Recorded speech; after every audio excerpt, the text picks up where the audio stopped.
ठीक है, इसको यहाँ से शुरू कर देते हैं। ये अपन ने खत्म किया था यहाँ कि मैं आपको मशीन के विभिन्न भागों, उनकी प्रकृति और उनके कार्यों तथा संकल्प की प्रकृति और ईश्वर की प्रकृति के बारे में बता रहा हूँ। पेज 128। ये तीसरी फिर बाद में अब चर्चा आ गई 3 नंबर की,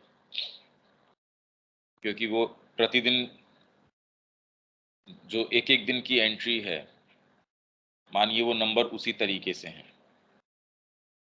संकल्प जब कार्य करना शुरू करता है, अब ये बड़ी, पहले तो हमने ये समझ लिया कि संकल्प क्या है, प्रक्रिया योग की किस छोर से किस तरीके से शुरू होनी चाहिए।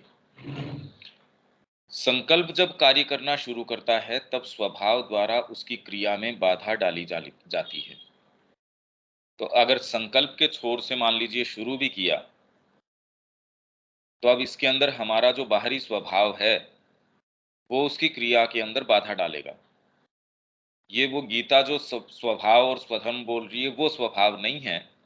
हालांकि गीता भी उसके अंदर 3 तरीके के स्वभाव की, एक तो आपका बाहरी स्वभाव है, और फिर बाद में आपका अंतर्निहित जो आंतरिक स्वभाव है, आपका वर्ण है, और फिर बाद में भगवान का स्वयं का स्वभाव है जिसको मद भाव वो बोलती है। तो सबसे पहले आप अपने सरफेस भाव से स्वभाव के ऊपर आइए, स्वभाव से मद भाव की ओर जाइए। ये उसकी बात नहीं है, ये तो आपके सरफेस जो नेचर है। संकल्प जब कार्य करना शुरू करता है तो तब स्वभाव द्वारा उसकी क्रिया में बाधा डाली जाती है। इसलिए जब तक आप स्वभाव पर कार्य करने में सक्षम नहीं हो जाते, तब तक आप अपने संकल्प को अपने जीवन पर लागू नहीं करेंगे, और नहीं करना चाहिए। अब इसको कैसे किया जाए, अब इसको तो हम पढ़ लेते हैं, बाकी तो जब साधना अपनाएं, अदरवाइज तो हम जो ये पढ़ रहे हैं वो ही एक ऐसी प्रक्रिया है, माँ श्री अरविंद के शब्दों का सेवन करते हैं, वो एक ऐसी प्रक्रिया है जो अपने यथा समय यथा योग्य तरीके से, और हमारा आंतरिक भाव है, सिंसियरिटी है माँ के प्रति, हमारा उनके प्रति कमिटमेंट जो है, एक्चुअल में प्रक्रिया वो ही है। इसका और कोई आधार नहीं बस जाएगा। दूसरे शब्दों में, जब तक आप शक्ति मार्ग के साधक हैं तब तक साधक ही रहें।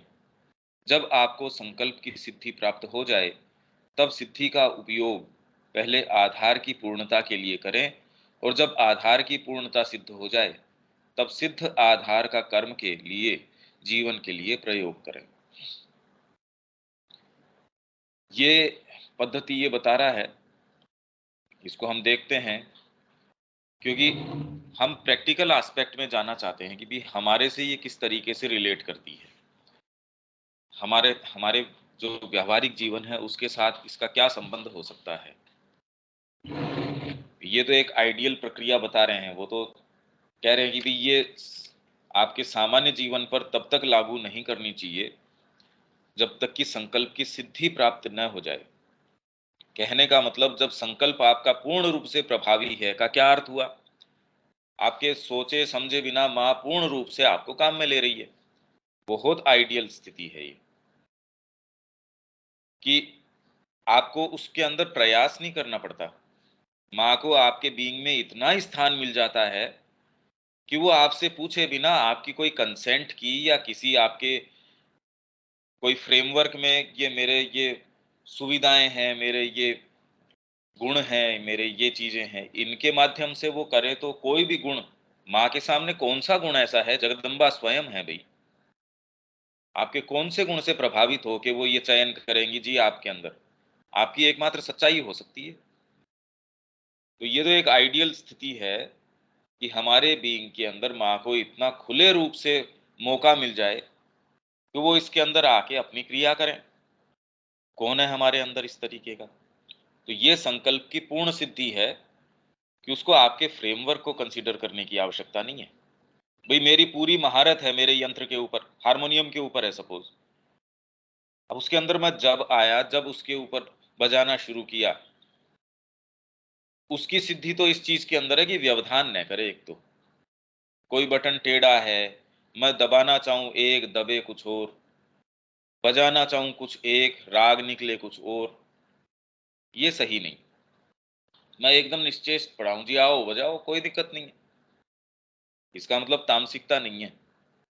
इसका अर्थ ये नहीं है, अगर हम हारमोनियम का, बांसुरी का, किसी यंत्र का अगर उदाहरण देते हैं, तो ये तामसिकता से इसका अर्थ नहीं है। हम खाली ये कहना चाह रहे हैं कि हमारे बीइंग के अंदर माँ को इतना स्थान मिले, जब जैसा जो चाहें वो अपनी क्रिया कर लें। व्यक्तिगत स्तर पे कर लें, सामूहिक स्तर के ऊपर कर लें, कुछ भी कर लें वो। ये कितना आप सोचिए कि जीवन को कितना सुखद जीवन हो जाए, जीवन का एक वास्तव में मायना हो जाए, सार्थक जीवन हो जाए कि माँ को हमारे बीइंग में स्थान मिलना शुरू हो जाए। कि फिर कोई भी आपके कंसिडरेशन ये नहीं है ये अच्छा है या बुरा है, वो जब जो करवा लेंगी अपने आप करवा लेंगी, हमारी चिंता का विषय ही नहीं है। स्वभाव संकल्प की पूर्ण क्रिया का विरोध करता है। हमारा जो बाहरी प्रकृति है हमारी, क्यों? क्योंकि मानवता की प्रकृति अपूर्ण है, केवल आंशिक रूप से विकसित है, असिद्ध है, और अपने सभी धर्मों में असिद्ध होने के कारण आदत की तामसिक शक्ति, तामसी धृति इसे सिद्ध बनाने के किसी भी प्रयास का विरोध करती है। हम अगर अनुशासन अपने शरीर पे भी लागू करने की कोशिश करेंगे, वो उसका विरोध करेगा। उसके बाद हमारे जो प्राणिक रिलेशन है, उसके तौर तरीके हैं, उसके ऊपर तो टच करते ही देखिए कितना व्यवधान आता है। मानसिक स्तर के ऊपर व्यक्ति कोई ज्यादा है नहीं, अभी उतना कोई विकसित नहीं है। अभी तो शरीर और प्राण या उनका मिश्रण, प्राण में कुछ थोड़ा सा ऊपर, उसके अंदर भी प्राण खाली वो ही नहीं है, उसमें तो बहुत व्यापक चीजें भी हैं प्राण के अंदर, उससे हमारा कम संपर्क है। तो ये वाली चीजें जो हैं, ये विरोध करती हैं। आप जैसे ही इनको फेर बदल का उसको आप समझाते हैं, अरे भैया सुबह जल्दी उठेंगे, सुबह जल्दी उठ के आधा घंटा वॉकिंग करेंगे, देखो उससे कितनी चेतना में फर्क पड़ता है। तो जिसका प्रयास, उसका अभ्यास नहीं है, वो एक दिन भी प्रयास इसका करेगा तो उसका शरीर तुरंत में मान नहीं लेता उस चीज को।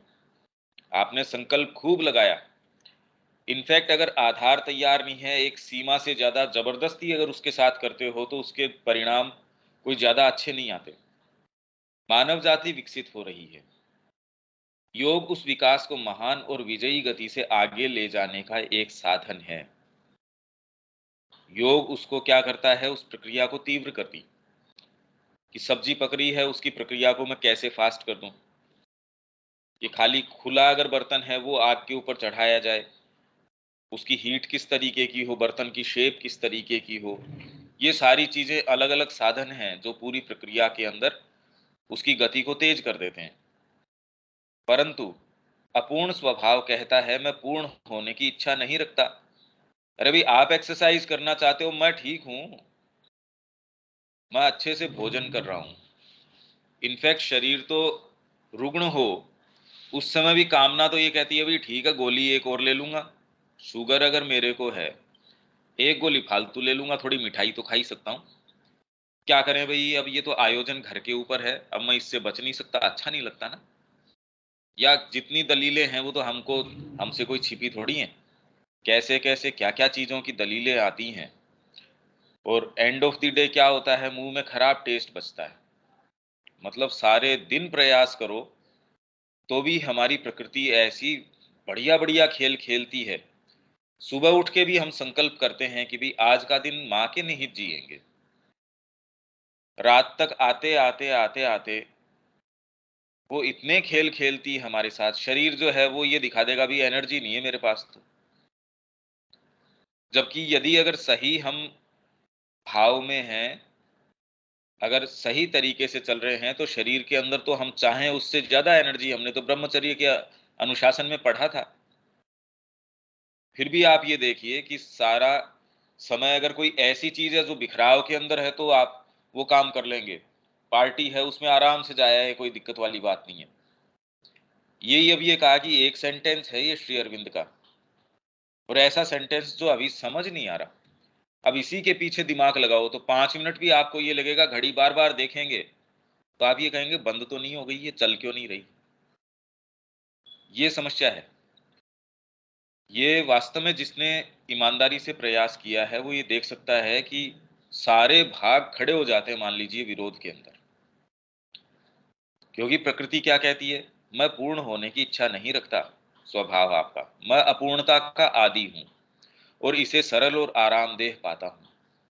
इसलिए सबसे पहले संकल्प स्वभाव को अधिकृत कर लेता है और अपने स्वयं के पूर्ण विकास और क्रिया के मार्ग में आने वाली बाधाओं को दूर करता है।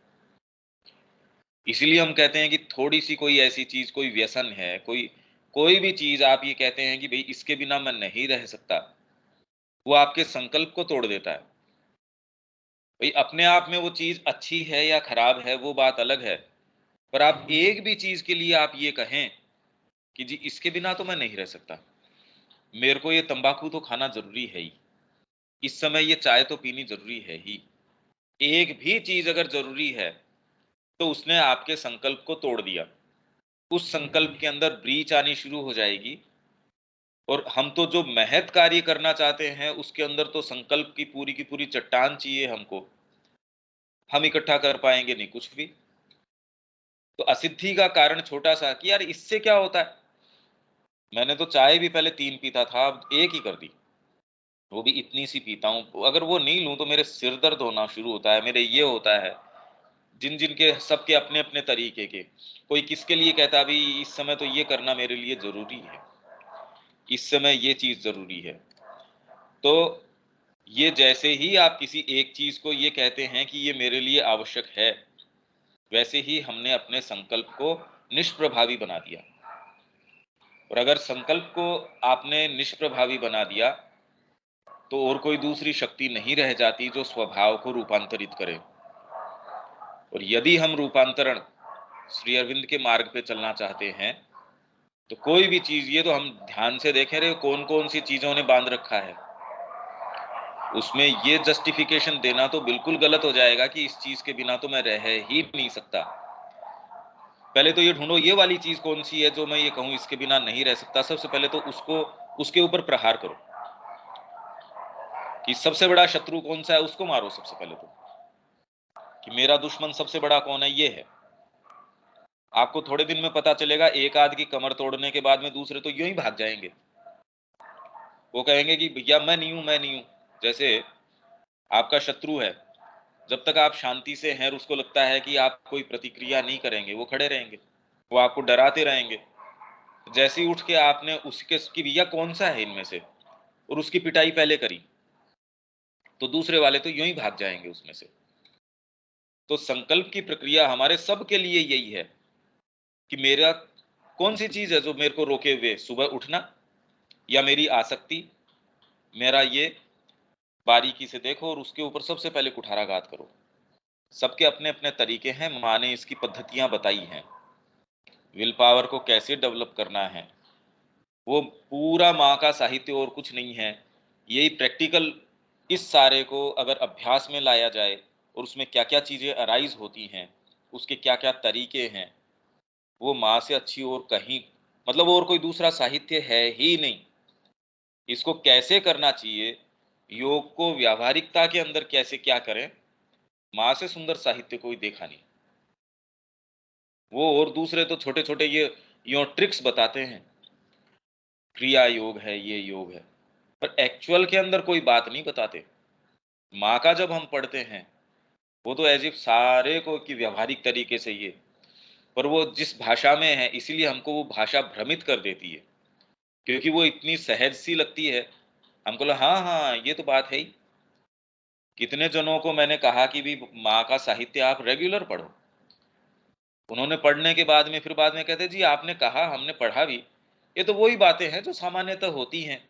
ये तो सब जने जानते हैं, सामान्य व्यक्ति भी जानता है। मैंने कहा ठीक ही बात है। अब उससे ज़्यादा तो और क्या कह सकते हो? तो यहाँ हम बहुत बड़ा धोखा खा बैठते हैं। माँ जिस भाषा में कहती हैं, हाँ, एजेंडा के अंदर जो चीज़ें कह रही हैं वो अबोधगम्य सी हैं, इसलिए वो इतनी प्रचलन में नहीं है। जैसा कि मैंने कहा है, वह पहले असंभवता के पुराने संस्कारों से, इस संस्कार अज्ञानम से छुटकारा दिलाता है। अज्ञानम हमने रॉन्ग आइडेंटिफिकेशन, 2 समस्याएं थी ना। नीचे वाला भाग मैं बार-बार हर बार रिपीट करता हूँ, तो कोई भी ये सोचता होगा कि भई ये बार-बार क्यों?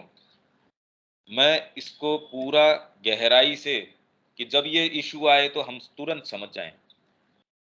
क्योंकि हमारे व्यावहारिक जीवन में जितनी यांत्रिक प्रकृति प्रभावी है, उतनी ही अगर ये चीज़ें बार-बार हमको रिमाइंड करनी शुरू कर दें, तो उतनी ही तरीके से बार-बार इनका रिपिटिशन, पुनरावृत्ति हमको रिमाइंड करे कि अरे ये नहीं, ये वाली। तो ऐसे मौके में सोचिए पूरे दिन में एक बार भी हमको ये रिमाइंड हो गया, पता नहीं हम कौन-सी दिशा में निकल सकते थे, उसने हमको बचा लिया। उसने बहुत बड़ी रक्षा कर ली हमारी। हम एक गलत मार्ग के ऊपर चले जाते, तो सामान्यतः तो हो सकता है हम उससे लौट के आ जाते, पर ऐसे कई गंभीर निर्णय हैं मार्ग के ऊपर भी, कि उसमें एक गलत मोड़ आपने लिया, पहाड़ की उस चढ़ाई आप कर रहे हैं, एक गलत पाँव रखा गया, नीचे आके गिर गए। और जितनी ऊपर आप हैं, उससे अब डिपेंड करता है कितने ऊपर हैं हम। फिर भी एक गलत कदम है, वो पता नहीं कहाँ किससे कहाँ लेके चला जाएगा। तो इससे अज्ञानम से छुटकारा दिलाता है कि मैं मनुष्य हूँ, ईश्वर नहीं। बार-बार हम ये रिमाइंड करते हैं। भई इसमें ये प्रश्न उठता है कि मैं तो ऐसा रिमाइंड नहीं करता खुद को। हम तो माँ के प्रति एस्पिरेशन रखते हैं, हम तो माँ के प्रति ये रखते हैं। तो ये वाली बात कब आती है, मैं मनुष्य हूँ, ईश्वर नहीं। पर हमारे जितने भी क्रियाकलाप हैं, क्या वो ईश्वरत्व भाव से होते हैं? कामना रहित तरीके से होते हैं? पर ये सोच के हो भी नहीं सकते। देखिए हम खुद भी, अगर हमको थोड़ा धीरे-धीरे बॉयल डाउन किया जाए, इसके अंदर हमसे ये विवेचन किया जाए, अरे भई डॉक्टर ने कोरोना बता दिया। हाँ, नहीं आप शांति से बैठे रहिए, माँ के निहित आप माँ से प्रे कीजिए बस। आपको पता है नेक्स्ट रूम के अंदर इसका वैक्सीनेशन हो रहा है। आप इतने ज़्यादा भयाक्रांत हैं, आप तुरंत कह देंगे अरे मैं तो कोई कोई अभी क्या सिद्ध थोड़ी हूँ, मैं मर जाऊँगा इससे। या जैसे कितने व्यक्ति हैं, धीरे-धीरे उनसे बात करो तो वो कहते हैं भई साधना भी अपना ली, तो भी वो ये क्या कहते हैं, मैं ठीक हूँ, मैं अभी उतना कोई सिद्ध नहीं हुआ। ऐसा कह के वो ये कहना चाह रहे हैं कि मैं कभी होऊँगा भी नहीं, क्योंकि मेरी इस भाग को मत छेड़ो। माँ ने ये चीज़ बताई है कि जब आप हंट करते हैं, उसके पीछे ट्रेस करते हैं उसको डिज़ायर को, कि ये वाली बात कहाँ से आ रही है? जीवन में रिक्तता महसूस हो रही है, असंतोष महसूस हो रहा है, कोई चीज़ की कमी इस तरीके की, आप धीरे-धीरे तो ये पाएँगे कि कहीं न कहीं कोई असंतुष्ट कोई भाग है, वो बैठा है। वो पीछे से अपनी कई तरीके की चीज़ों से सरफ़ेस के ऊपर आ जाता है। हम इन चीज़ों के विषय में इसलिए सचेतन नहीं हैं, क्योंकि एक तो हमारा आधार कामना है, इसलिए कोई ऐसी चीज़ आती नहीं। डिसकंटेंटमेंट होता है तो भाग पड़ते हैं, खाने के प्रति है तो फिर बाद में और जितना कर सकते हैं। पर जिसने संयम अपना लिया, जिसने इन भागों के ऊपर एक अनुशासन लागू किया, तो उसमें ऐसे भाग हैं, जो फिर धीरे से आके वो सरफेस पे आके अलग-अलग चीज़ें, मैं संतुष्ट नहीं हूँ। पता नहीं सारी बातें हैं, यहाँ आश्रम में हूँ पर अच्छा नहीं, पता नहीं क्या चीज़ है जो माने का ऐसा जब हो धीरे-धीरे देखो आप हमेशा ही पाएँगे कि कोई दबी हुई कामना है, वो एक कॉर्नर के अंदर अपने आप को पोषित करने की कोशिश कर रही है, उसको चांस मिल नहीं रहा, क्योंकि आप सचेतन हैं। आप माँ के निहित साधना कर रहे हैं, तो आपके सचेतन जो समय है, उसके अंदर तो आप उसको स्थान देते नहीं। फिर वो धीरे-धीरे क्या करेगी, नींद के अंदर ऐसे-ऐसे सपने भेज देगी, इस तरीके की चीज़ें भेज देगी, इस तरीके के विचार भेज देगी। आप कहेंगे, "अरे! मैं देखना भी नहीं चाह रहा था, मोबाइल के ऊपर इस तरीके की चीज़ मैंने देखी, अरे! इसने तो सारा गड़बड़ कर दिया।" ऐसा कनिंग अरेंजमेंट है बाहर का, जितना ही हम प्रयास करते हैं भीतर जाने का, मानो सारे इकट्ठे होके, पर ये बाहर नहीं है, ये हमको ये दिखा रहे हैं, भई यहाँ कमियाँ हैं हमारे अंदर कमी है। अब खिलौनों की दुकान के सामने से आप और मैं गुज़रेंगे तो क्या हमारे कोई उससे होने वाला है कुछ? और वही बच्चा गुज़रेगा, देखिए उसके साथ क्या होने वाला है। तो इसलिए वो कमी हमारे अंदर, अपने अंदर है कि वो चीज़ें प्रभावित कर रही हैं। तो माँ ये कहती है कि फिर धी उसको निकालो वहाँ से। श्री अरविंद भी ये कह रहे हैं कि उस कामना को पकड़ के उसकी ब्लीडिंग रूट्स है, रोएगी वो, खून गिरना शुरू हो जाएगा उसके अंदर से कि अरे मत निकालो, मेरे को तो रहने का अधिकार है। ये वाली चीज़, ये वाली मत लो मेरे से। ये एक मेरे को, मैं और तो कुछ करता नहीं, बस मेरे पास ये है।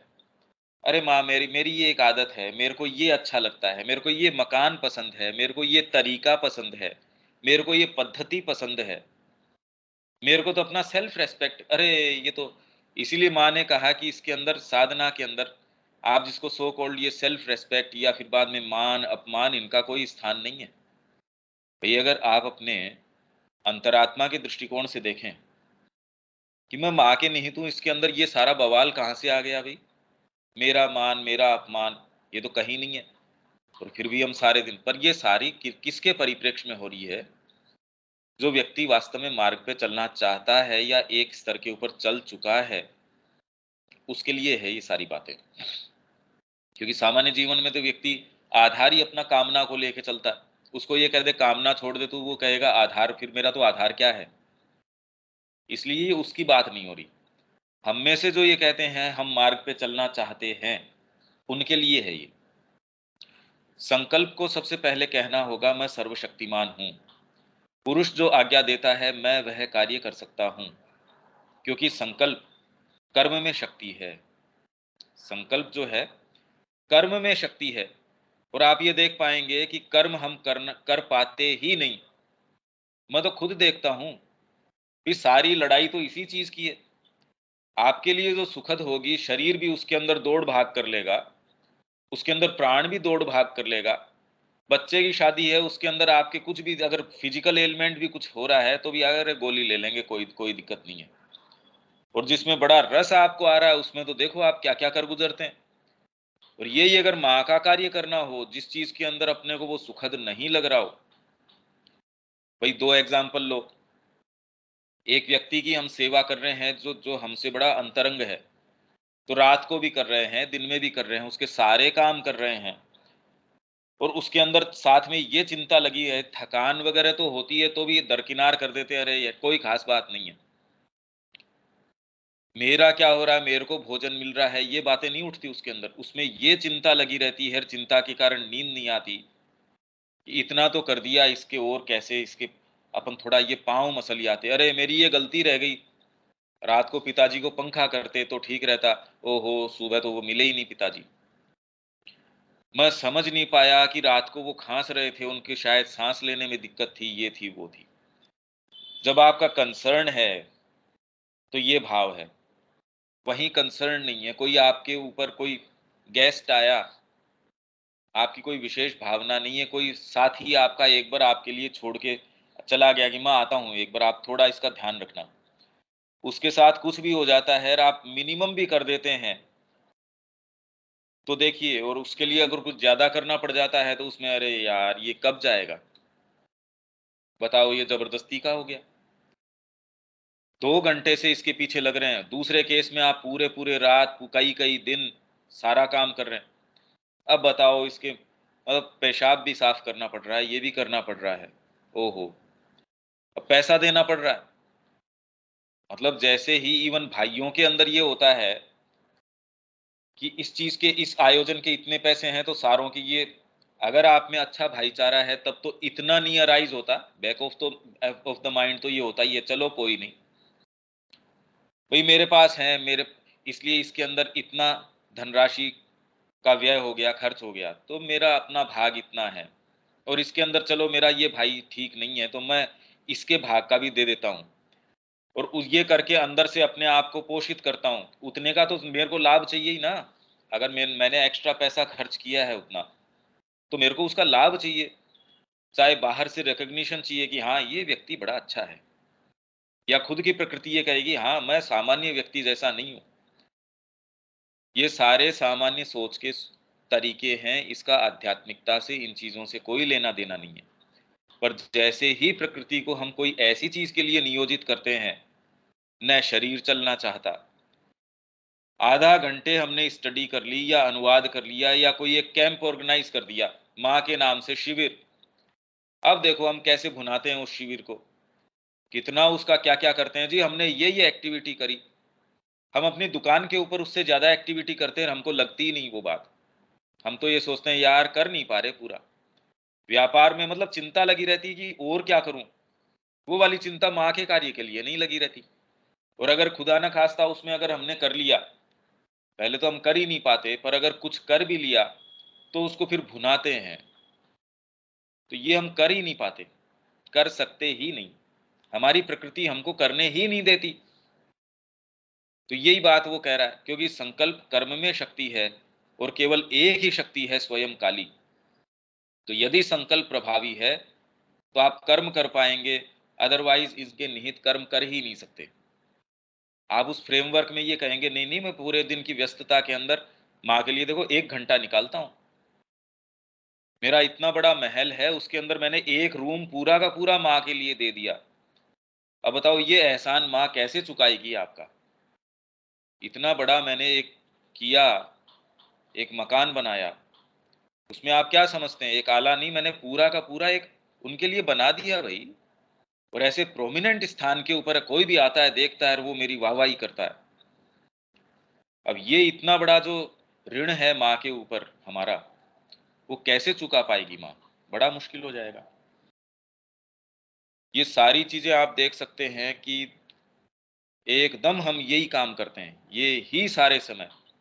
जहां कोई प्योर भाव है, कोई मेरा इससे क्या संबंध है, वहां ये चीज हो रही है, अरे मेरे से अपना ही पूरा नहीं हो रहा, मैं वहां जाके कहाँ लड़ूं। भाई मेरे पास ये पैसा होता तो मैं माँ को अवश्य देता, पर मेरी व्यवस्था पहले, मेरे पास ही एक ही रोटी है, मैं इसका क्या। अभी अपने अपने स्तर के ऊपर है, वो किसी भी तरीके से हो सकता है और किसी भी तरीके से नहीं हो सकता। मैं तो ये कह रहा हूं कि हमारी तन्मयता, हमारा प्री ऑक्यूपेशन क्या है, क्या माँ का कार्य।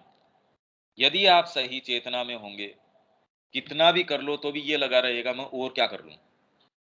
और उसके अंदर कोई ये भाव नहीं कि मैंने माँ का कुछ कर दिया, उसमें ये जैसे व्यापार का आप कुछ भी करते हैं, जीवन भर लगे रहते हैं, सुबह से लेके रात तक लगे रहते हैं, और फिर भी आपको उसके अंदर कोई एहसान वृत्ति थोड़ी होती है कि मैंने कोई इसका एहसान कर दिया।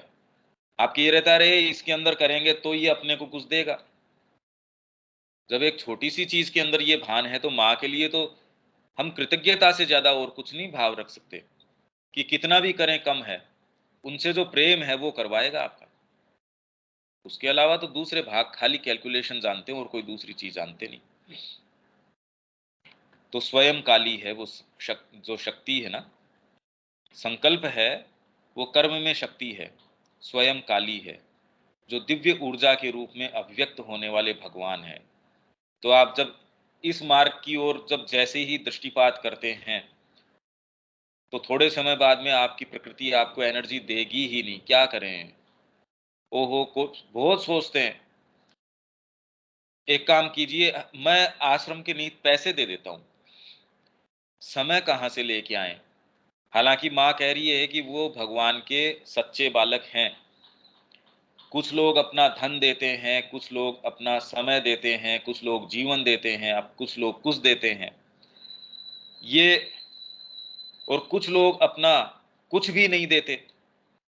और कुछ ऐसे लोग हैं जो उनके पास जो कुछ भी है वो सब कुछ दे देते हैं और कोई बदले में आशा नहीं करते। वो इसलिए दे देते हैं क्योंकि बस उनका सहज स्वभाव है। तो ऐसे के अंदर जो दूसरे लोग मांग करते हैं उनसे, तो उनको भगवान मांगी हुई चीजें दे देते हैं। और जो उनसे कोई चीज की मांग नहीं करते, वो उनके अपने सहज सुलभ वरदानों को भी प्रदान कर देते हैं। भी माँ मैं आपको तो इसलिए दे रहा हूं क्योंकि भाई मेरे को आप अच्छे लगते हैं, मेरे को आपसे प्रेम है। इनफैक्ट प्रेम क्या, मेरा फुलफिलमेंट ही आपके कारण होता है। जब आपकी ओर एक विचार आ जाता है, मेरी कृतज्ञता, मेरे अंदर मैं गदगद हो जाता हूँ। भाई जीवन के मायने अगर माँ को हटा दिया जाए, हम माँ का क्या कर सकते हैं। जिस भाग में माँ ने आपके प्रवेश कर लिया वो भाग तो है कीमती, बाकी है सब कचरा। तो ये तो कृतज्ञता है कि उसने हमारे जीवन को वर्थवाइल बनाया, जिस भी भाग में प्रवेश किया। जहां भी वो छू देती है वहां वो उसको सोना बना देती है। तो इसके अंदर तो कृतज्ञता हम कितनी व्यक्त करें वो कम है। जितना वो प्रवेश करे उतना तो हमारे जीवन को सार्थक बना रही है। इसमें हमारा कोई कोई एहसान थोड़ी हो गया।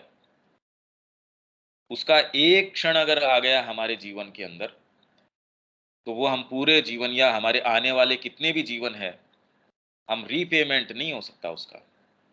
एक क्षण अगर माँ ने आपको चेतना का दे दिया, पूरे जीवन भी हम उसके लिए काम करें तो ये ऋण हम नहीं उतार सकते। और देख लिए अगर वास्तव में आप थोड़े से भी कल्टीवेटेड हैं, तो जीवन के अंदर वो ही क्षण सार्थक है जिसके अंदर हमारी माँ से नजदीकी हो। तो जब जीवन को सार्थकता ही माँ दे रही है, तो हमारे अपने बलबूते पे थोड़ी है। तो जो भी बिलोंग करता है वो तो उसका है, हमारा थोड़ी है। और अगर योजना की भी बात करो, समझदारी की भी बात करो, तो समझदारी तो इसके अंदर ही है। आपके सौदे को, आपके व्यापार को जो चीज मूल्य प्रदान करती है कि मेरे पास एक सर्टेन गिवन स्पेस है, इतना सा स्पेस है, अब उसके अंदर से कौन सी चीज मैं यहाँ रखूं जिसका ग्राहक एक ही दिन नहीं आता या जिसका कोई मोल नहीं है, वो चीज रखने से क्या फायदा। अरे ऐसी चीज रखो ना जो सबसे ज्यादा कीमती है, जो सबसे ज्यादा पोटेंट है। व्यापार में भी आप यही अपॉर्चुनिटीज तो देखते हैं कि चाहे अपॉर्चुनिटी आती है एक ही दिन है, पर इसके भाव बड़े ऊंचे हैं, इसमें इन्वेस्ट करो। तो दूसरा कहेगा चाय की दुकान के ऊपर तो लाइन लग रही है, आप जो काम कर रहे हो उस पर एक भी जना नहीं आता, क्योंकि उसको समझ ही नहीं है ना कि भाव किस चीज का क्या है। तो आप समझते हैं कि कौन सी चीज का क्या है। तो माँ ने आपके जिस भाग में प्रवेश कर लिया वो ही वास्तव में सार्थक है, वो ही जीवन जीने योग्य है, बाकी तो कड़वाहट ही कड़वाहट है। जिस भाग में माँ का प्रवेश नहीं है देख लो, उसमें जीव आपकी एकदम खारी रहती है। इसलिए ज्ञानम अगला चरण है जिस पर विचार किए जाना है। पर इससे पहले कि मैं उस पर आऊं, मैं स्वभाव में आने वाली बाधाओं के बारे में बात पूरी कर लूं। तो यदि हमारे अंदर संकल्प आ गया तो कौन से उसके अंदर व्यवधान आने वाले हैं। पहले तो हमारा संकल्प है वो पूरा प्रभावी नहीं हो रहा, इसलिए हमारा जीवन जिस तरीके से चल रहा है वैसे चल रहा है। पर यदि हमने कॉन्शियसली ये मान भी लिया, ये जान भी लिया अंदर से कि भाई माँ ही एकमात्र वरेण्य है, अच्छी बात है, बहुत अच्छी बात है। पर इसको जब मैं कर्म में नियोजित करता हूं तो ये ज्यादा कुछ कर नहीं पाते। केवल गलत संस्कार और आधार की अशुद्धि ही नहीं है, अपितु चीजों की सामान्य प्रकृति में कुछ प्रवृत्तियां या नियम हैं जो योग के विकास का विरोध करते हैं। भाई आपके अंदर किस किस तरीके के संस्कार घुले मिले हैं, आपके शरीर के संस्कार हैं, जिस परिवार में आप पैदा हुए हैं, जो हेरिडिटी आप लेके आए हैं, माता पिता की जो लाइनेज है दोनों साइड से, माँ की साइड से भी है, पिता की साइड से भी है, दोनों आप कैरी कर रहे हैं। आपके अपने पूर्व जन्म की कैरी कर रहे हैं। बचपन में जिस वातावरण में आप रहे हैं, माँ कह रही है कि करीब 7-8 साल तक की उम्र के अंदर लगभग लगभग आपके सारे मोटा मोटा आपके बीजारोपण हो जाता है, बाकी जीवन तो आप फसल काटते हैं। तो इसीलिए शिक्षा वो बहुत बचपन से ही उनका प्रयास था कि आश्रम में मेरी स्कूल के अंदर में एकदम बचपन से, जितने बचपन से, इसलिए उन्होंने कहा कि बच्चे को कंसीव करने के समय से ही अगर शिक्षा दी जाए और जीवन की के पहले ही घंटे से, मतलब बच्चा पैदा हुआ उसके कुछ समय बाद से ही माँ स्वयं उसकी शिक्षा का भार ले सकती है। इसका तो माँ ने उदाहरण भी दिया था, एक लेडी का, ट्विंस हुए उसके। उसने कहा भाई ये तो इनकी शक्ल पिता की बजाय ये जो फोटो आपके कमरे में लग रही है। तो उन्होंने कहा हाँ आपने ये ऑब्जर्व किया, मैं हमेशा ही मेरे अंदर बड़ी ये एस्पिरेशन थी कि ये मेरे बच्चे इस तरीके के हों। कहा आप बड़े सफल हुए ये आपकी चीज के अंदर, इनकी शक्ल हू बहू वैसी है। तो ये काम माँ स्वयं और हमारी संस्कृति में ये जानते थे, इसलिए माता के चारों तरफ जो वातावरण है वो कैसा होना चाहिए, उसका व्यवहार है, उसके आचार विचार है, सारे किस तरीके के होने चाहिए। और अब हम कैसी चीज़ें परोसते हैं, तो उससे जो संतति आएगी वो क्या बुरी है। जो जिस तरीके की आ रही है, जैसा परोसा जा रहा है वैसा उसका परिणाम आ रहा है, तो इसमें आश्चर्य की क्या बात है। ये सारी चीज़ें माँ बता चुकी, और यदि हम उसको प्रयोग में नहीं लेते तो फिर आश्चर्य क्यों करें, उसके दुष्परिणाम आते हैं तो केवल गलत संस्कारों, तो शरीर की ये सारी हो सकती है, हमारी अपनी हो सकती है, रेशियल इंप्रेशन है। मैं भारतीय हूं तो अलग तरीके का, जैसे माँ ने कहा, क्योंकि अगर कोई एक व्यक्ति कोई भारतीय संस्कृति से आ रहा है तो श्री अरविंद को वो ही प्रेजेंस है, श्री कृष्ण के रूप में अंतर्दर्शन हो रहा है। कोई दूसरा है, उसको मैरी के रूप में अंतर्दर्शन हो रहा है, किसी को क्राइस्ट के रूप में हो रहा है, किसी को किस तरीके से हो रहा है। ये इतनी डीप डाउन तक भी ये इंप्रेशंस काम करते हैं, और बाहरी संस्कार हैं वो तो काम करते ही करते हैं। और ये कब आपको रोड़ा अटकाएंगे, जब आप एक्चुअल में कुछ करना चाहते हैं जीवन में। हो सकता है सामान्य व्यक्ति के लिए ये एक लाभकारी चीज हो, आप बिल्कुल पशु थे, उससे आपको कुछ ठीक करे। व्यापारी के आपके अंदर कोई है, आप घोर तामसिक हो तो भी चलो वो आपको, आपके संस्कार हैं या प्रवृत्ति है, वो कहेगी चलो ठीक है अभी ये काम करो। ये जैसे आप नीचे गिरने वाले हैं तो एक कॉमन आधार है, वो आपको इससे ज्यादा नीचे नहीं गिरने देता। पर आपको तकलीफ कब होती है, जब आप उससे ऊपर चढ़ना चाहते हैं, तब वो रस्सियां आपको बंधन स्वरूप हो जाती हैं। और आधार की अशुद्धि ही नहीं है, संस्कार, गलत संस्कार आपके, और आधार तो गलत संस्कार हमारे अंदर किन किन तरीकों से शरीर जो है वो प्राण में प्रवेश कर जाता है और अपनी चीजें उसमें डाल देता है। ये सब बातें हमने करी थी कि कैसे सेंसेशंस हैं वो बुद्धि को प्रभावित कर देते हैं। आपकी दृष्टि है वो आपके विचारों को कैसे प्रभावित करती है। आपके जो इंद्रियां हैं, कैसे, जो वो ज्ञान का यंत्र नहीं है, वो तो सूचना इकट्ठी कर रही है। वो जबरदस्ती ये कहती है अरे मैंने सुना है भाई, अरे सुन लिया उससे क्या हो गया, अच्छा रहता तू न सुनता। अच्छा रहता आप अपना भविष्य न जानते कि आप 4 दिन बाद आपकी मृत्यु होने वाली है। तो इसीलिए माँ ने हमेशा ही डिस्करेज किया इस चीज को, कि मनुष्य अभी इस स्थिति में नहीं है कि वो प्रॉपर तरीके से डाइजेस्ट कर सके। उसको भविष्य बता दिया तो अब ग्रेस की क्रिया तो लगभग उसकी खत्म ही हो जाएगी। और जबकि श्री अरविंद कह रहे मेरे अपने जीवन के अंदर, मेरी जन्मपत्री के अंदर कई चीजें कही गई थी, कुछ आई, कुछ हूबहू हुई, कुछ जो है प्रभाव नहीं डाल सकी, और कुछ तो बिल्कुल ही जो है पास ऑन हो गई, आई ही नहीं। तो इसलिए अगर व्यक्ति सामान्य चेतना में हो तो उसके लिए तो ये गलत है उसको ये बता देना। तो ये अशुद्धियां हैं, पर ये कह रहे हैं ये ही नहीं है, इसके अलावा और चीजें भी हैं। अपितु चीजों की सामान्य प्रकृति में कुछ प्रवृत्तियां या नियम हैं जो योग के विकास का विरोध करते हैं, और साथ ही ऐसी कुछ प्रवृत्तियां हैं जो योग के विकास में सहायता करती हैं। ये हमारे लिए प्रैक्टिकल बहुत ज़्यादा इम्पोर्टेंट चीज़ है कि हम पढ़ते हैं, हम माँ से प्रार्थना करते हैं, फिर ऐसी कौन सी चीज़ें हैं जो आके हमारी बनाई हुई चीज़ को मटिया-मेट कर देती है, सारी को मिटा देती है। क्योंकि ये कह रहे हैं कि कुछ सामान्य प्रवृत्तियाँ या प्रकृति में कुछ ऐसी सामान्य चीज़ें या नियम हैं जो योग के विकास का विरोध करती हैं। कर लिया होगा आपने संकल्प कि मैं इस तरीके का, मेरे को गुटखा लेने की आदत है, मेरे को कोई इस चीज़ की आदत है या उस चीज़ की, या ऐसे पर्टिकुलर इस चेयर की आदत है, या मेरे को एक एसी के अंदर सोने की आदत है, या मेरे को इस पर्टिकुलर वातावरण की आदत है, इसके अंदर जाते ही मेरे को ये हो जाता है। तो प्रकृति के ये नियम आप कितना भी वेल मीनिंग होंगे, आप कुछ भी होंगे, फिर भी वो प्रकृति के नियम तो अपना काम करेंगे ही। आप बहुत भावना से भरे हुए हैं, पर आपके विपरीत विपरीत कोई अगर कोई जेंडर का व्यक्ति है, ऑटोमेटिकली आपके सेंसेस प्रतिक्रिया करना शुरू कर देते हैं। आप कह रहे हैं क्या, कहाँ जा रही है बुद्धि, आपको दिख भी रहा है, देखो आंखें कैसे कर रही है। आया था यहाँ हरि भजन के लिए, यहाँ बैठा हूँ सत्संग के अंदर, आंखें टटोल रही है क्या क्या। तो इसके अंदर वो ये मानती नहीं आपकी भावनाओं की ओर की।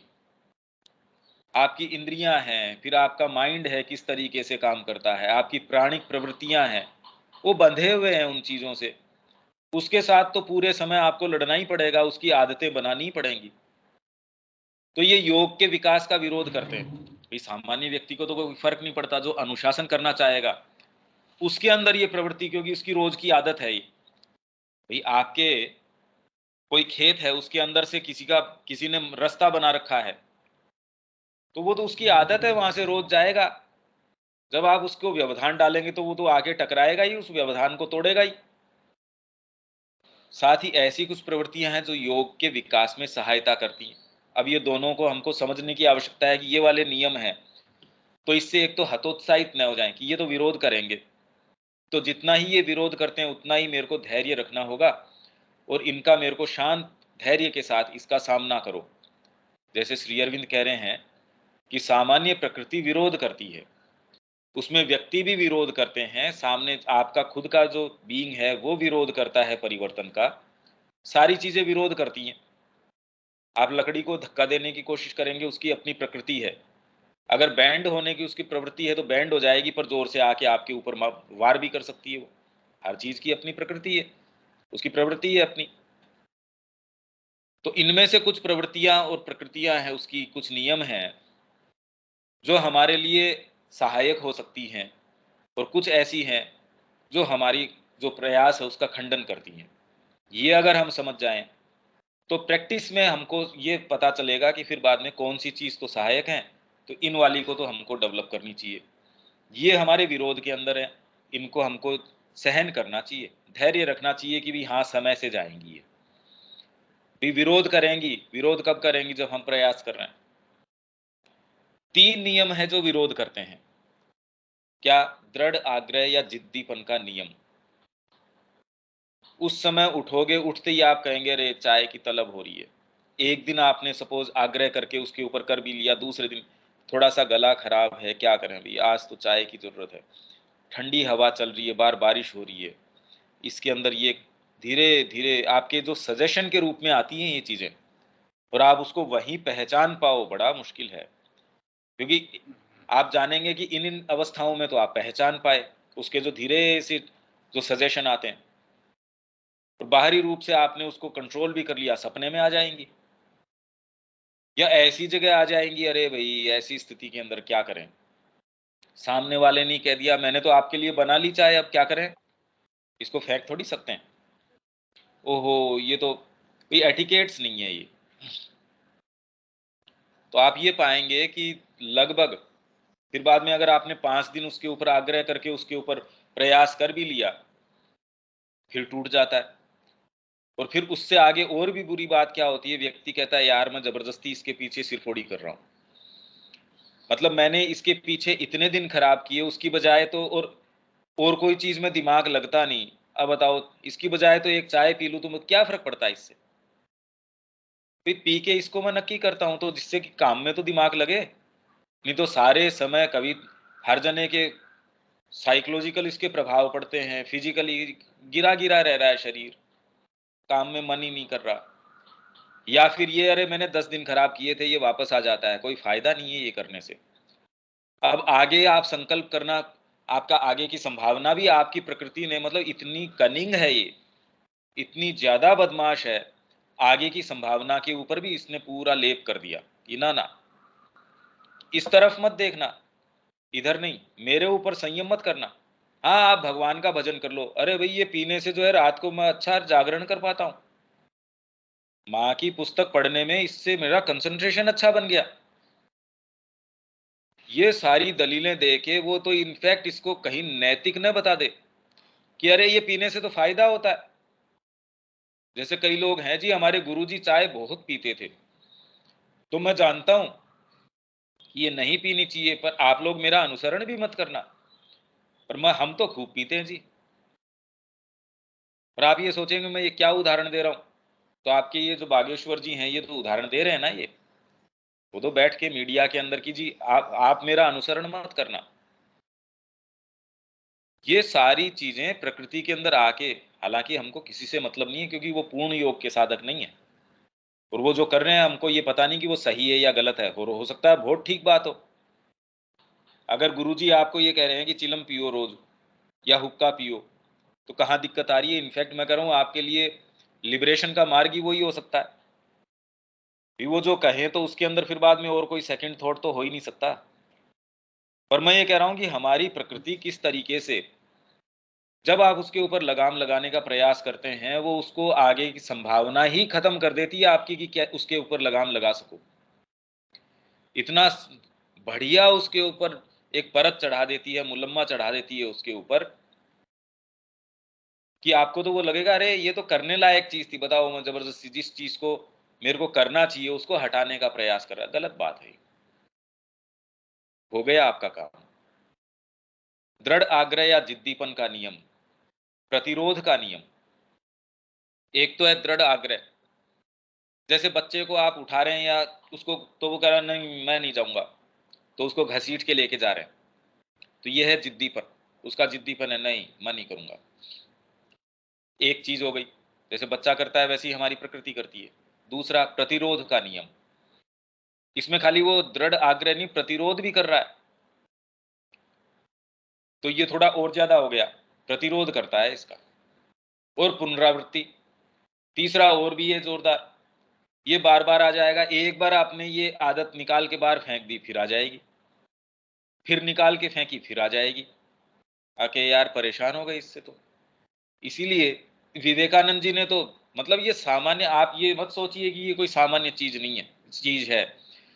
विवेकानंद जी तो ये कहते हैं कि आपकी बाहरी प्रकृति है वो तो कुत्ते की दुम की जैसे है, ये सीधी नहीं हो सकती। माँ उसके ऊपर ये कहती है कि नहीं ऐसा नहीं है, इसलिए माँ की वाणी विशेष है।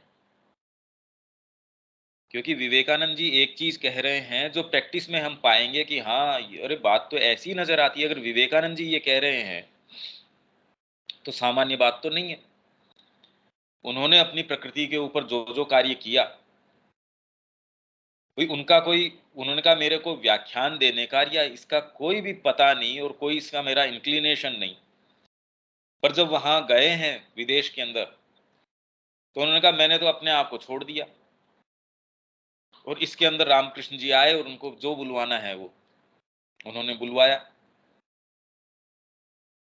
तो ये नहीं है कि उनको आइडिया नहीं है बीइंग कैसा है और उसके ऊपर उन्होंने संयम लागू न किया होगा। इनफैक्ट संकल्प की जहां बात थी कि शुरू ही इससे करो कि मैं ब्रह्म हूं, वो तो उनके पूरे भाई, और इतनी सी उम्र के अंदर उन्होंने पूरे विश्व को जागृत कर दिया, अपना नाम जो है स्थापित कर दिया सबके हृदय के अंदर।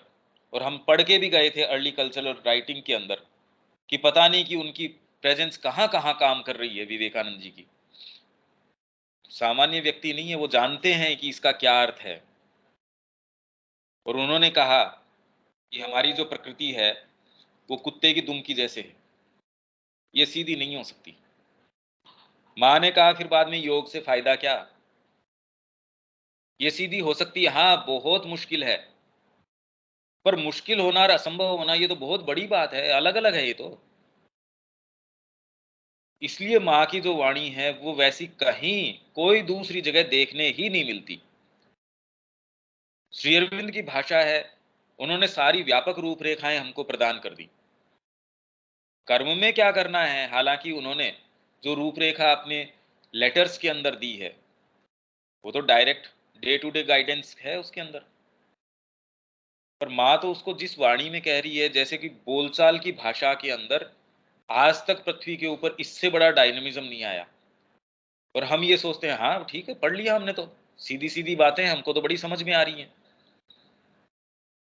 जैसे ये हमको समझ में आ रहा था पर इसके पीछे क्या गंभीरता है हम ये पढ़ जाते, पर इसका क्या अर्थ है वास्तव में वो समझ नहीं आता।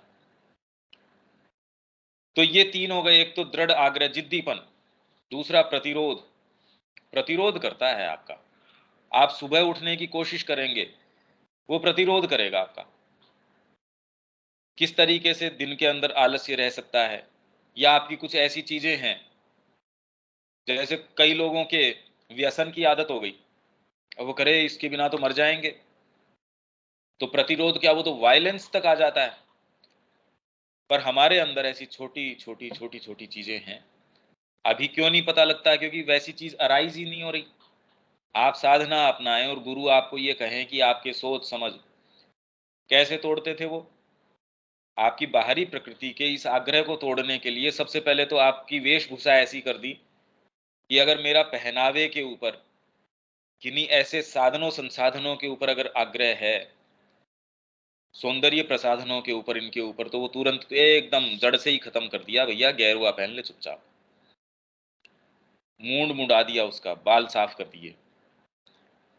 उसके बाद में उसके प्राणिक कोई अगर इसमें अटकाव है, तो एक काम कर, जाके सबसे पहले तो परिवार से भिक्षा मांग के लेके आ, और फिर बाद में जगह जगह है ना, रोज भिक्षा मांग के लेके आया कर। अब इसके अंदर जिस भी मकान के ऊपर जाएगा, वहां जैसी जैसी गालियां पड़ती हैं, जैसी जैसी चीजें, दुत्कार, और खुद की, सामने वाला बोले या नहीं बोले, तो भी खुद के अंदर से अरे यार ये क्या काम कर रहे हैं। और सामान्य व्यक्ति कर भी लेता है, पर ऐसी परिस्थिति अराइज होती है, मतलब कैसी कैसी चीजें इसमें भी अटकी रहती हैं, हालांकि इससे कुछ नहीं होता। ये उदाहरण मैं आपको एक देता हूं, कितना विशेष इसमें है कि जो भिक्षा भी मांग रहा है तो भी कैसे बची रहती है। वृंदावन में एक जना मेरे को बता रहा था, उसने कहा जी मैं पहले सीए था, और बाद के अंदर प्रभुपाद जी के पास में आ गया। ये बड़ा पुरानी बात है कि प्रभुपाद जी को भी लंबा समय हो गया गए हुए, तो मैंने दीक्षा ले ली। अब वो तो बिल्कुल उसी तरीके से कि भिक्षा मांग के लेके आना, आप गेरुआ वस्त्र, जो भी वैष्णव तरीका है उस तरीके से, वो सारा भोजन उस तरीके से, रहन सहन उस तरीके से, आप कामनाओं के प्रति नहीं कोई अपनी रख सकते, परिवार से कोई संबंध आपका नहीं है, तो आपकी ये सारी चीजें हैं, वो आपने कोशिश किया कि एक स्तर के ऊपर इनसे बिल्कुल पिंड छुटा लिया जाए। उन्होंने कहा एक बार मैं प्रभुपाद जी के साथ गाड़ी में बैठा था, तो उस समय कॉन्टेसा बड़ी गाड़ी थी, उसके अंदर बैठा था। रास्ते के अंदर बीच के अंदर तेल खत्म हो गया। बताओ, गाड़ी के अंदर आप बैठे हैं, लग्जरी गाड़ी है, उसमें बैठे हैं। प्रभुपाद जी ने फिर उसको कहा, कहते मेरे को गुरुजी ने कहा कि बेटा जा और लोगों से पैसा इकट्ठा करके लेके आ, कहते गाड़ी के अंदर तेल खत्म हो गया। उसने कहा जी यूं मैं रोज भिक्षा मांग के लेके आता था, पर जब गाड़ी से उतरने की बात की, गाड़ी से उतर के जाओ भिक्षा मांग के लेके आओ, तब उस दिन पता चला यार अभी भी बड़ी समस्या है। और ऐसी समस्याएं हमारे बीइंग के अंदर पता नहीं कैसी कैसी कितनी कितनी घुसी हुई हैं। मां श्री अरविंद ऐसी किसी चीज के ऊपर आग्रह नहीं करते कि आपको गैरवा धारण कर लेना है, आपको बाहरी ये बंधन, और फिर भी उनकी पद्धति है इससे, मतलब आज तक विश्व में ऐसी एक्सक्लूसिव कोई चीज नहीं हुई जितनी की माँ और श्री अरविंद बात कर रहे हैं।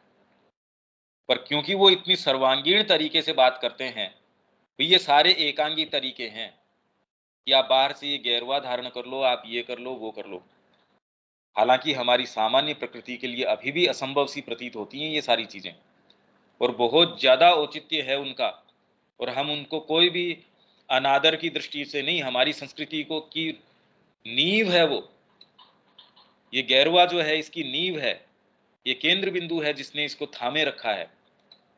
तो कहीं भी दूर तक भी मैं इसकी कोई अवमानना का प्रयास करने का भी प्रयास नहीं कर रहा, पर मैं ये इससे ये बताना चाह रहा हूं कि श्री अरविंद ने, मां ने जो हमको बताया है, इस तरीके की किसी भी एकांगी चीज नहीं। और फिर भी देख लीजिए कि और दूसरे जो सेक्ट्स हैं या कोई भी पंथ हैं, उनके अनुयायी जो कर पाते हैं, हम मां श्री अरविंद के पास आके क्या कर पा रहे हैं, देख लो। हम कहलाते हैं कि हम उनके डिवोटी हैं, हम ये हैं वो हैं। कोई सामान्य पंथ है जिसके एकांगी जिसकी पद्धतियां हैं, उसके लिए वो अपना सर्वस्व देने के लिए तैयार हैं। राधा स्वामी है, आपके स्वामी नारायण है, उसके अंदर वो कहते हैं एक बच्चा, हमारे 3 बच्चे हैं, एक बच्चा उनका है जी। सिखों के अंदर है, जैनियों के अंदर है, अलग अलग जगह है, पर हिंदुओं के अंदर या हमारे पर्टिकुलर कुछ ऐसे हैं, और स्पेशली मां श्री अरविंद के अंदर है। इसमें तो आश्रम स्कूल में भी पढ़ लिया, फिर भी उसके अंदर जो आश्रमाइट है या जो उससे आश्रम से भावना रखते हैं, वो भी ये कि उसकी फ्रांस में नौकरी लग गई। अरे वाह, माँ की बड़ी कृपा रही। माँ की कृपा क्या इसमें नहीं रहती कि वो उसका जीवन सार्थक किसमें होता। तो हम ही क्या कह बैठेंगे, अरे तो उसकी वो साधक थोड़ी है, उसकी ये उम्र थोड़ी है, उसकी ये थोड़ी है। ये बातें कहाँ से आ रही है? ये जो ऊपर हमने पढ़ा, गलत संस्कार, आधार की अशुद्धि, क्योंकि अभी तक हमको ये बात इतनी अच्छी लग ही नहीं रही, हमको इतनी ज्यादा ये जो कीमती लग नहीं रही ये बात, इसलिए ये विभेद बने रहते हैं हमारे अंदर। और हम अपने जो पीछे हैं उनको धीरे धीरे कान में फुसफुसाते रहते हैं, हमारा जो परिवार है उसी के कान में हम फुसफुसाते रहते हैं, तेरे ऊपर माँ की बड़ी कृपा रही, देख तेरे 10th में इतने मार्क्स आए, तेरे इसमें ये मार्क्स आए। और आप सुनिश्चित करेंगे वो कभी माँ के मार्ग में नहीं आएगा, वो अपना कभी सारी चीज छोड़ के माँ को नहीं देगा। आप ये सुनिश्चित करेंगे माँ के भक्त होने के बावजूद भी। आप उसको ये नहीं कहेंगे अरे छोड़ दे ये सारी चीजें, इसकी बजाय झाड़ू निकाल, इतनी बड़ी नौकरी तू कर रहा है, चाहे किसी भी बड़ी मल्टीनेशनल कंपनी के अंदर कर रहा होगा, अमेरिकन कंपनी में कर रहा होगा, छोड़ दे यार उसको, तेरा आज पूरे विश्व में नाम है, कोई फायदा नहीं, हमको नहीं चाहिए, आजा तू यहाँ आराम से समाधि की सेवा कर। कौन कहेगा ये बात? और कह के जिसके कह भी दिया किसी कारण से तो उसके संदेह न उठेंगे, ये बड़ा मुश्किल है। ये सारे संस्कार गहराई से जमे हुए हैं हमारे अंदर। और 3 नियम है जो सहायता करते हैं, उत्तरोत्तर प्रक्रियाओं का नियम, संकेंद्रित प्रक्रियाओं का नियम और अंतर्निहित प्रक्रियाओं का नियम। ये हम कल एलेबोरेट कर देंगे इनको, ये कुछ आपको हेल्प करती हैं। उत्तरोत्तर प्रक्रियाएं हैं, हमने ये अध्ययन किया माँ का, श्री अरविंद का, आप में कोई चीज गई, उत्तरोत्तर धीरे धीरे आप धैर्य रखते हैं तो ये उत्तरोत्तर प्रक्रिया है, आगे से आगे सक्सेसिवली चलती रहती है। गीता के अंदर सबसे पहले ये उसको वादा किया था भगवान ने, नेहाभिक्रम नाशोस्ति प्रत्यवायो न विद्यते, कि इसमें एक स्वल्पम अपि अस्य धर्मस्य त्रायते महतो भयात, इस धर्म का स्वल्पम अपि अस्य धर्मस्य, इसके इस धर्म का थोड़ा बहुत पालन, इतना सा भी, एक घूंट भी अगर तू मां की शिक्षा का ले लेता है, ये जीवन तो तेरा बदल जाएगा। क्योंकि तुम तो जड़ हो पर वो तो चिन्मय है। आपने एक बार आके मां से ये कहा कि मां मैं आपका हूं, और सच्चाई से ये कहा, तब मां कह रही है ये प्रक्रिया चालू हो गई आपकी, तो ये नियम भी लागू है। उत्तरोत्तर प्रक्रियाएं, आप ये जो कंटिन्यू सक्सेसिव जो आपकी प्रक्रियाएं हैं, ये भी आपके साथ है। संकेंद्रित, बिल्कुल कॉन्सेंट्रेटेड प्रक्रियाएं हैं, उनका नियम है, आप इसके अंदर फोकस करो तो आप बरसों कोई चीज के अंदर बिल्कुल बंधे थे, वो आपका एक क्षण के अंदर यो कट जाएगी। ये ऐसी भी प्रक्रियाएं। और अंतर्निहित प्रक्रियाएं इन्वॉल्व है, आप माँ के निहित बर्तन साफ कर रहे हैं, इससे साधना हो रही है, और आप प्रोफेशनली बर्तन साफ कर रहे हैं, उससे आप बिल्कुल नीचे जा रहे हैं गर्त के अंदर। माँ का आप अध्ययन कर रहे हैं, पर अगर आप उसको पैसा कमाने के लिए, पेट भरने के लिए कर रहे हैं, जैसा कि ये सामान्यतः ये कथाकार कर ही रहे हैं, उसमें न तो उनका अपना जीवन में परिवर्तन आता और न जो वो कर रहे हैं उसके अंदर कोई विशेष फर्क पड़ता, इसीलिए कंफर्टेबल है। इसके इतने फॉलोवर्स हैं तो ये मानिए कि उसके अंदर कोई वास्तव में कोई गंभीर चीज नहीं है। अरे वो तो मां श्री अरविंद का भी इतना प्रचार करते हैं, उनके तो इतने फॉलोवर्स हो गए, तो आप ये मानिए कि वो जिस चीज को टारगेट कर रहे हैं उसकी सामान्य प्रकृति को टारगेट कर रहे हैं, इसलिए उसको कंफर्टेबल लग रहा है। हम जिस सत्र के अंदर ये जो बातें कर रहे हैं, ये किसको पसंद आएंगी? ये तो बोरिंग लगेंगी।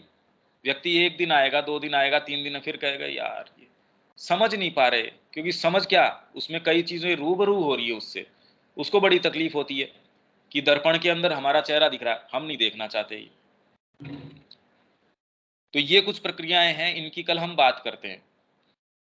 ये बहुत ज्यादा मतलब डिटेल, इससे बढ़िया डिटेल और कहाँ मिलेगी। इसको हम यहाँ रोक देते हैं। हाँ जी, शब्या जी, रविकांत जी, किसी के भी कोई विवेक इसके ठीक ऊपर है आप? भैया। ठीक है रविकांत जी, ठीक है, यहाँ छोड़ देते हैं। बाकी ये बातें तो आपको पूरी समझ आ रही होंगी ना? अभी तक तो आ गई। हाँ जी, आ रहे आ रहे। ठीक, जय श्री राम। जय श्री राम। जय श्री राम।